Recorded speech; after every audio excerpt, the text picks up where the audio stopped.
Well, hello, everybody. It's Saturday, February 7th, and it's our DRC Daily Devotion. You know, when I first had this idea of making these videos, I just kind of assumed I'd do them Monday through Friday, and we wouldn't do a video on Saturday or Sunday. But it is Saturday, and I still like doing them, so if you watch them, I'll do them.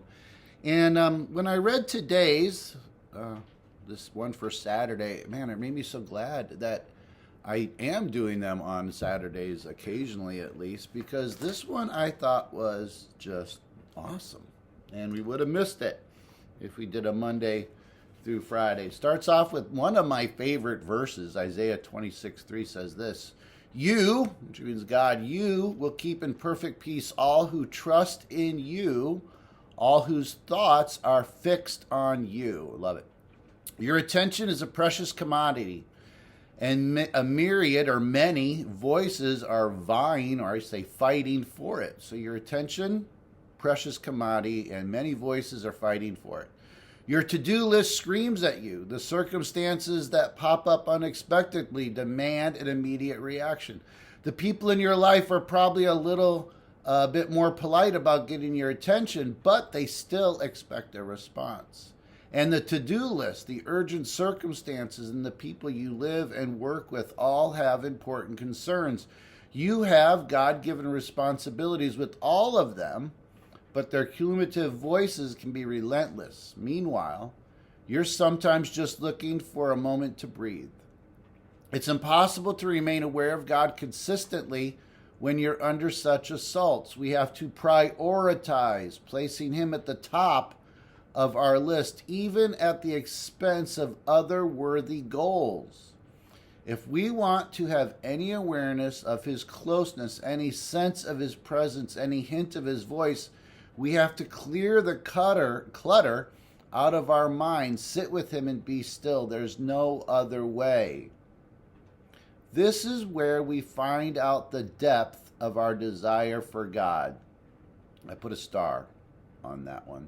This is where we find out the depth of our desire for God. Would we simply like to experience Him, or are we desperate for Him? The way we prioritize our time reveals a lot. If knowing God is more urgent to us than the voices that demand our attention, we'll make room for Him and eventually experience Him deeply. If not, we won't.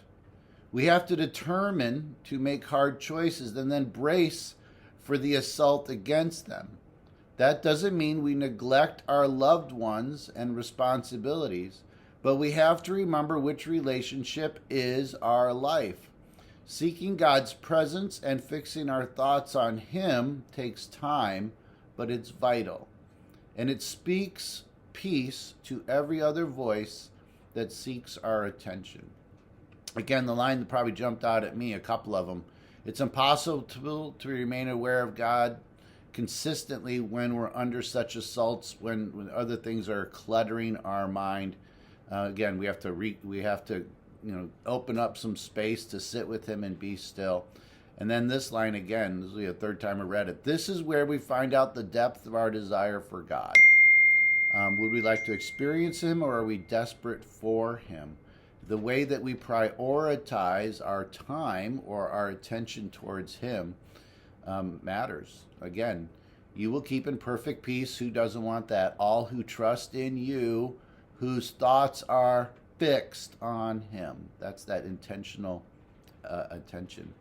The prayer: Lord, I fix my thoughts on you. I choose to spend time sitting in your presence each day, to turn my heart toward you in brief in-between moments, and to expect you to step into my circumstances and relationships. So again, thank you for joining us.